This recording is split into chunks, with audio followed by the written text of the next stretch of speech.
The 25th question is, prove that the left hand side, this big expression, is equal to the right hand side. So what is the point in proving identities? So the first rule is bring everything to simple form, that is sine cos form. Now you see LHS as well as RHS both are in simple forms, sine and cos form. So we need not change anything. Second method is do simple algebraic simplification. So now what is a simple algebraic simplification? We have to just add the fractions the way they are given. Always start from complex to simple. Compared to LHS and RHS, LHS is complex. So we will start from LHS and condense the terms to RHS. So let us begin with LHS. So it is already in simplified form. So we are not going to do anything else now. We are just going to take LCM of denominator and solve or simplify the way we do algebraic expression simplification. So LCM of denominator is their product, and product of this sin A minus cos A and sin A plus cos A, it is something like A minus B into A plus B. So it appears like an identity. So we'll write this as sin square A minus cos square A. Now this divided by this is going to be this, sin A plus cos A. Sin A plus cos A into sin A plus cos A is sin A plus cos A whole square plus this complete denominator divided by this denominator is going to be sin A minus cos A. This will multiply to the numerator and we will get sin A minus cos A whole square. So this is about left hand side's simplified terms. Now we'll go for A plus B whole square expansion and A minus B whole square expansion.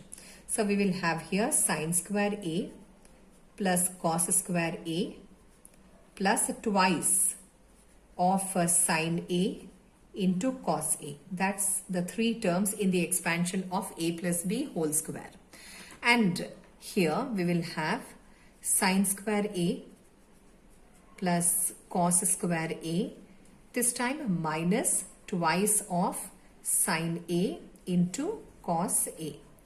Denominator is sin square A minus cos square A, but right hand side denominator doesn't consist of cos. So here itself we can convert cos to sin using the first fundamental trigonometric identity.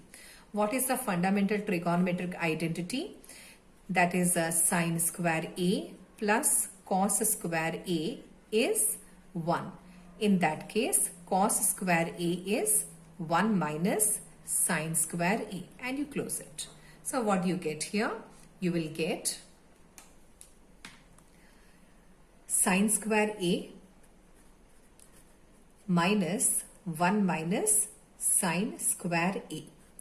Now numerator you will get here sin square A plus cos square A, which is 1 using the first t identity, and here also sin square A plus cos square A is another 1, and then you have a cancellation here, so terms cancel.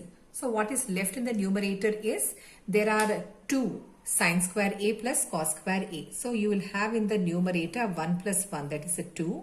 Denominator is sin square A minus 1 plus sin square A, and this is 2 by sin square A plus sin square A is a 2 sin square A minus 1, and this one is the right hand side, and hence it is proved.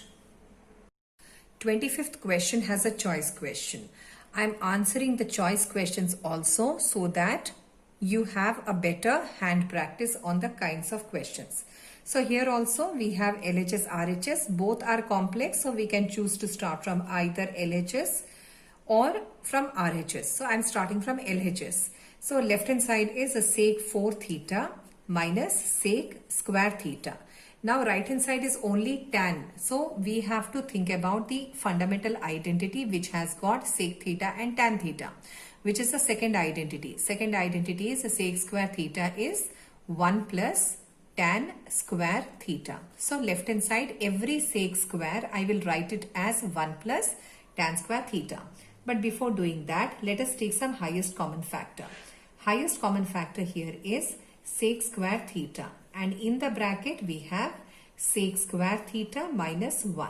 Now let's plot the values. So sec square theta is what? 1 plus tan square theta. And then let us begin a big bracket, and here this sec square theta is also 1 plus tan square theta, and then we have a minus 1. And you can see that the minus 1 and plus 1 cancels off. And then we will distribute the tan square theta over this bracket. When we distribute tan square theta, we will get tan square theta into 1 is tan square theta. Then we have plus tan square theta into tan square theta, that is going to be tan to the power 4 theta. And this is the right hand side of the given identity. The 26th question, we are given a diagram and we are told that the common tangents AB and CD. So AB and CD are common tangents to the two circles which intersect at point E. With this information, we have to prove that length of AB and CD are equal. AB is equal to CD. How can we do that? See, for circle with center O1, external point is E, and EA and EC or AE and CE are tangents to this circle from external point. So their lengths should be same. Similarly, E is the external point for the circle whose center is O2. As a result, ED and EB should be equal. Why? Because they are also tangents drawn to a circle from external point. So by the theorem statement, the theorem 10.2 of textbook. So here, since tangents drawn to a circle from an external point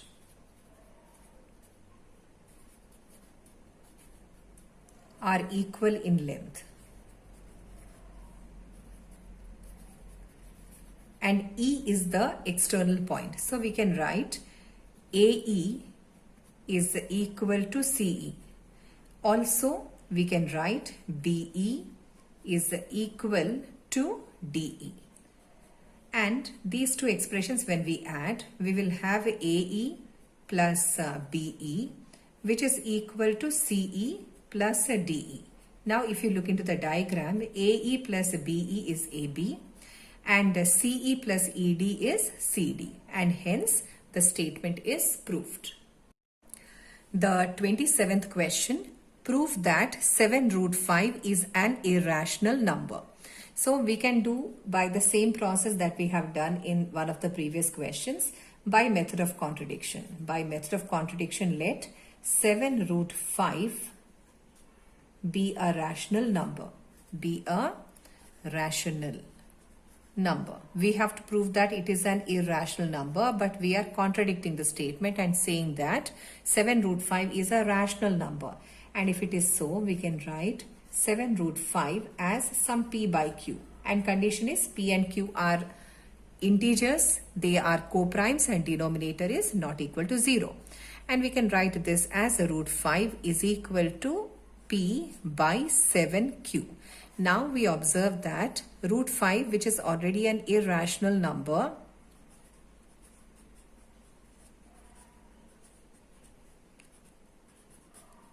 and right side P7Q in multiplied form or in division form, everything integers are divided or multiplied stays an integer. So numerator is integer, denominator is also an integer, ratio of integers is a rational number. So right side is a rational number. Now, and where we landed is we got that an irrational number is equal to rational number, which is a contradiction. And since it is a contradiction, our assumption that 7 root 5 is a rational number should be wrong. Because we assumed wrong, we got a wrong result. So what is the true? 7 root 5 is a rational number, that is wrong. And if it is not a rational number, 7 root 5 is an irrational number.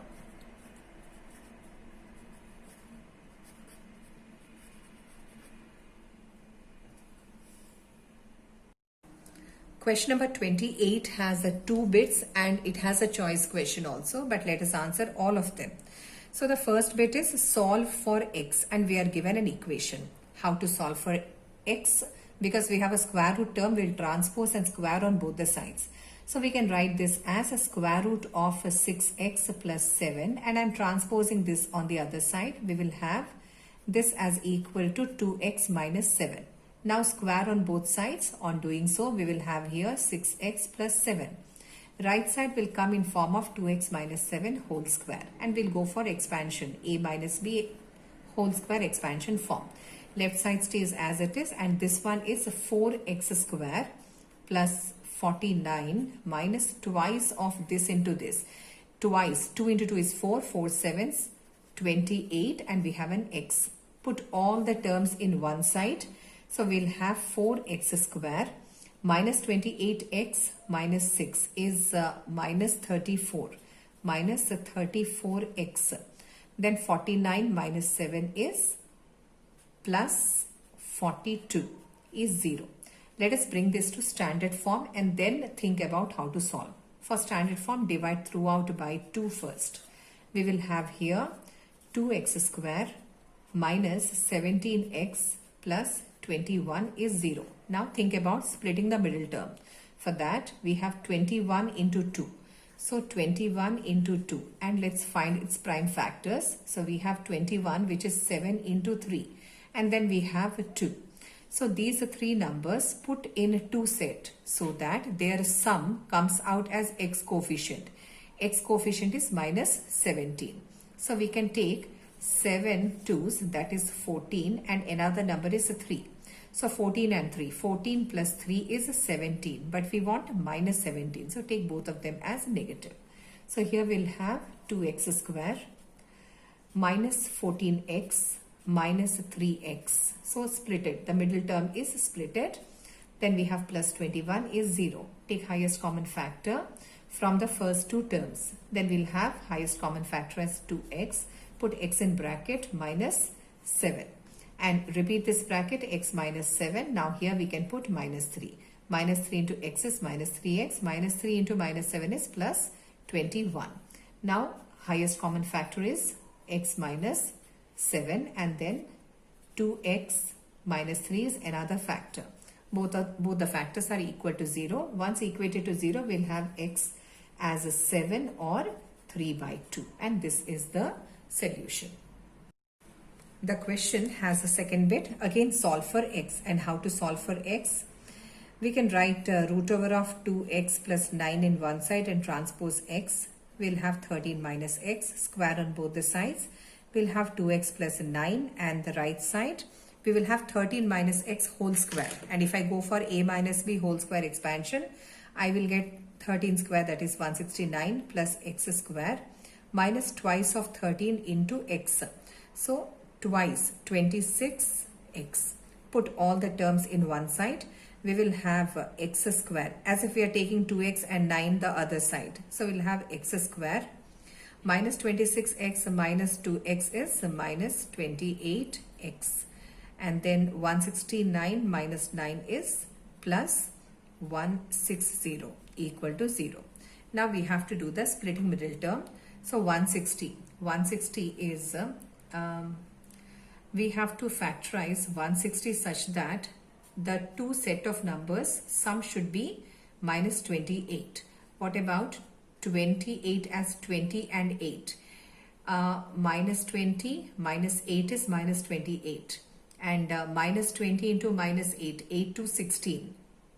And 0 is there, 160. So minus 20 into minus 8 is a plus 160. And here x square coefficient is 1. So we can write the factors directly. So x minus 20. X minus 20 is one of the factor. Then x minus 8. So x minus 8 is another factor equal to 0.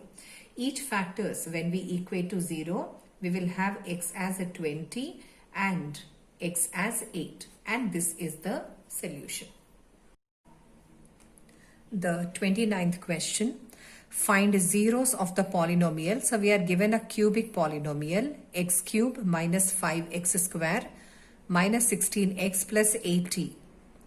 If its two zeros are equal in magnitude but opposite in sign. Since it is a cubic polynomial, it will have three zeros, alpha, beta and gamma. But first let us write the standard form of a cubic polynomial, that is ax cube plus bx square plus cx plus d. So this is standard form, and our given polynomial is x cube, means what? 1x cube minus 5x square minus 16x plus 80. So on comparing, we can find A, B, C, D. So A is 1, the coefficients. B is minus 5, C is 16 and D is 80. So we have A, B, C, D. Now we know the relation between zeros and coefficients. So since sum of zeros, alpha plus beta plus gamma is minus b by a, and the product of zeros, that is alpha into beta into gamma, is minus d by a. Here one more thing is written, that two of its zeros are equal in magnitude but opposite in sign. So we can take alpha and beta such that beta is minus of alpha. So that means alpha and beta are the two zeros which are equal in magnitude but opposite in sign. So here we can take in place of beta minus alpha. So here also in place of beta we can take minus alpha and try to work out the alpha and beta, alpha and gamma values. So here plus alpha minus alpha turns 0. So here we only have gamma, which is minus of b. B is what? Minus 5 and a is 1. So one of the zeros is minus of minus 5, that is plus 5. So we were supposed to find the zeros. So one of the zero we got as 5. Here alpha, beta, gamma are zeros. They are zeros of the given polynomial px. And here we have alpha into minus alpha is minus alpha square. Gamma just now we found 5. This is minus of a d. D is 80, is 1. You can do some simple cancellations here. Then alpha square is, you can do this cancellation also. 5 ones and 5 16s. So alpha square is 16, and then we can have alpha as plus or minus square root of 16, which is plus or minus 4. That means alpha is plus 4 or alpha is minus 4.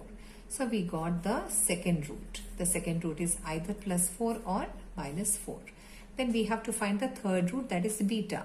Since it is told that beta is equal to alpha but it is in opposite sign, so we can use this relation. So beta is minus of, if alpha is plus 4, beta is minus 4.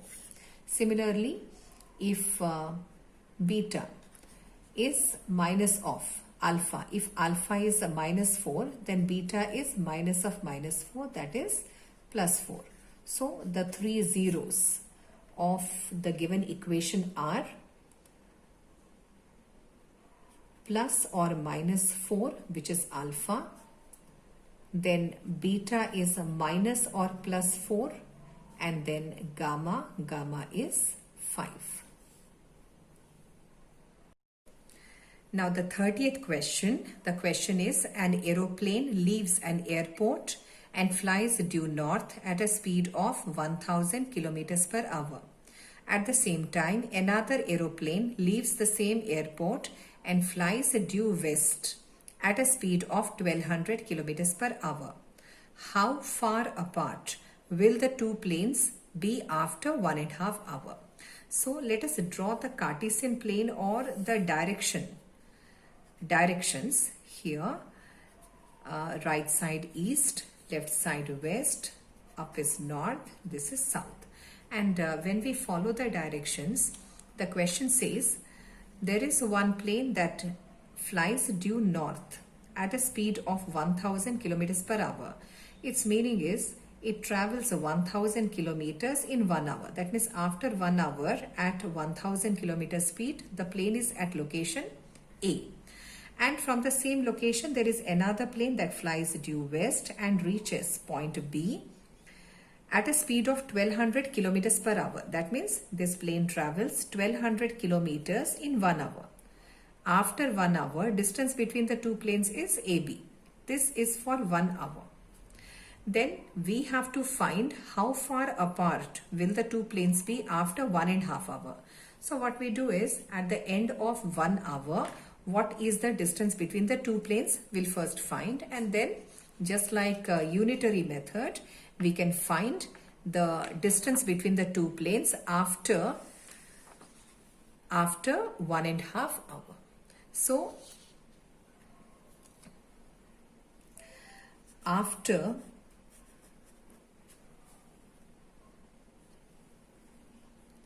one hour, distance between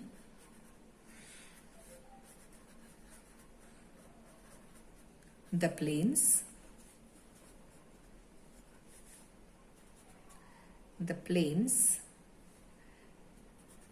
BAB as per our diagram.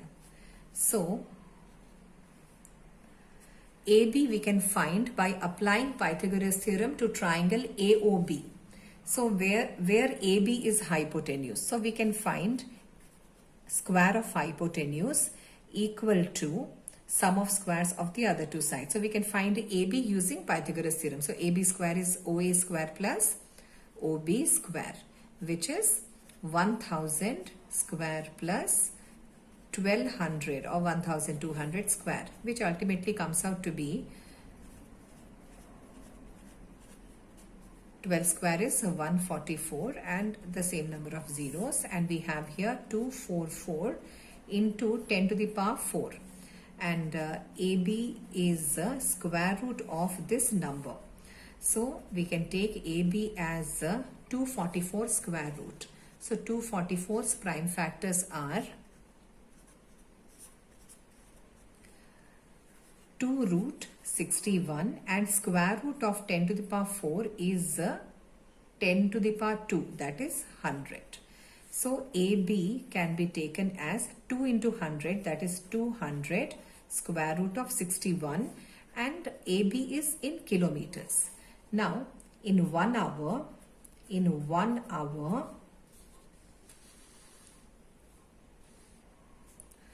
distance between the planes is 200 root 61. Then in 1.5 hour, 1.5 hour is 3/2 hours. Distance between the two planes is what? So we can follow unitary method. Unitary method is 3/2 into 200 root 61. This into this by 1 hour. So 200 root 61 into 3/2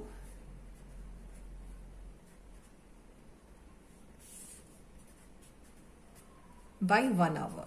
So our answer will come in terms of kilometers. So we have a round of cancellation here. So we have here 100 root 61 into 3, which turns out to be 300 root 61 kilometers. So distance between the two planes is 300 root 61 kilometers.